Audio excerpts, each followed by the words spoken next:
En la formulación de políticas públicas se debe entrar a discutir cuáles son los modelos de elección que los tomadores de decisión utilizan. El primero y más normal durante muchísimo tiempo en nuestra historia, quizás hasta antes de la década del 80, fue el modelo de elección racional desde la perspectiva de la racionalidad absoluta.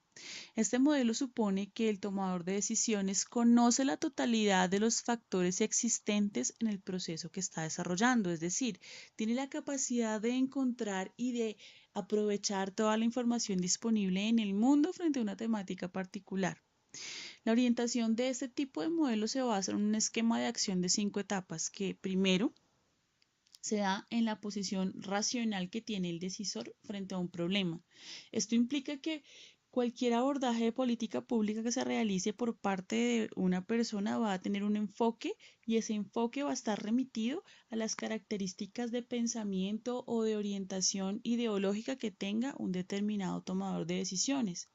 Siempre se ha tenido el supuesto que los tomadores de decisiones son técnicos y son altamente conocedores de una determinada línea de trabajo o de un determinado sector. Sin embargo, también es importante que se recuerde que las personas por su naturaleza tienen limitaciones y las limitaciones se dan a partir de la capacidad de información a manejar y también de las creencias personales en frente a los acontecimientos o las temáticas.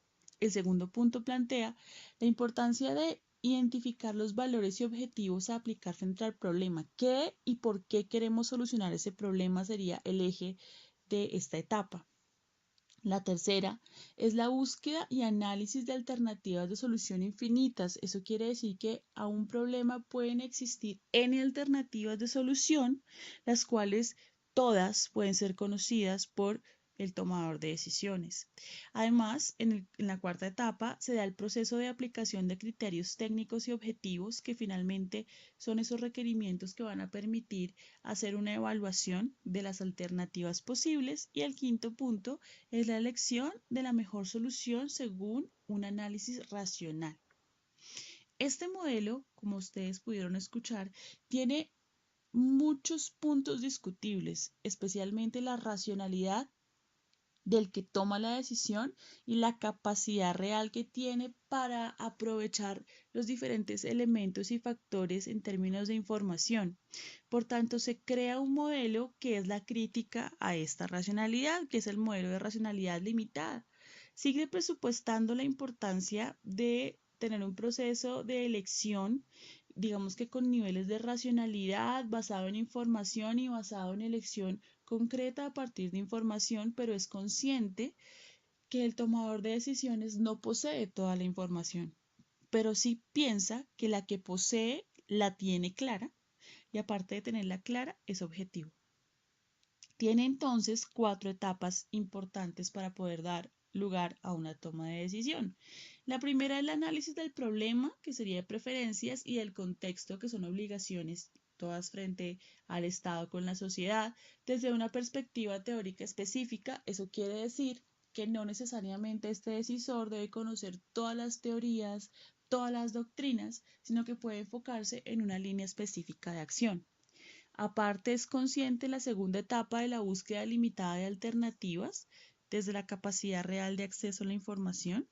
La tercera etapa habla de la aplicación de criterios razonables para poder hacer una mejor selección de alternativas apegándose al objetivo central que se pretende con la solución del problema. Aquí somos más reales en términos de la capacidad que se tiene para solucionar un problema desde un determinado modelo de Estado. Y por último, la cuarta etapa es la selección de una alternativa satisfactoria desde la perspectiva del decisor. No es una decisión 100% racional, es una decisión que satisface ciertos puntos de evaluación que en ese momento puede tener el decisor. A partir de ahí tenemos otro modelo muy interesante, el modelo de toma de decisión incremental. Si bien para algunos este modelo teórico es el arte de la improvisación, el trasfondo real está ligado a la importancia de utilizar métodos de comparación empíricos para poder elegir las alternativas. Este proceso es un poco más sencillo quizás, pero tiene muchos más elementos de análisis. El tomador de decisiones ya no va a usar la metodología racional estructurada, sino que va a usar algo que se llama la caja negra.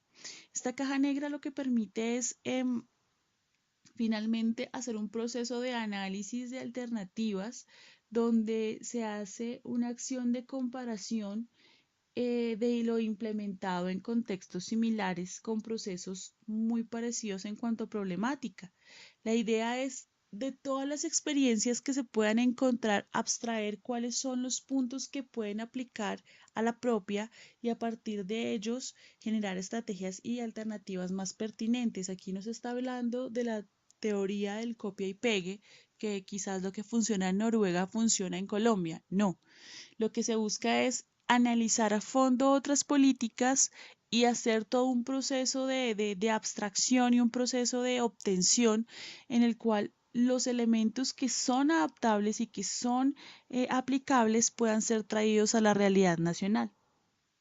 Y finalmente tenemos el modelo de la anarquía organizada. Este modelo plantea que es imposible usar cualquier tipo de toma de decisión racional y todo ello es por la cantidad de características contingentes y movibles que tiene el entorno.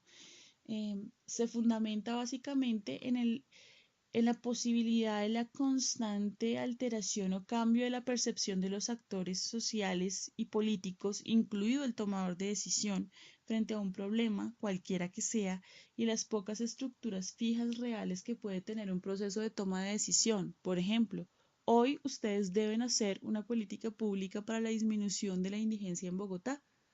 Ustedes tienen la tarea de terminar en una buena medida con el habitante de calle a través de política social. Aquí hay muchos puntos disímiles. Primero está el tema que el habitante de calle, al ser un ciudadano, tiene el derecho de deambular si él así lo desea. Pero también existe la población que piensa que deben ser interdictos de derechos y que el Estado debe ejercer las acciones que sean requeridas para resocializar. Y esa misma dicotomía la puede tener el tomador de decisiones. Por eso la racionalidad en la elección es muy difícil y no es tan fácil de abarcar para una sola persona.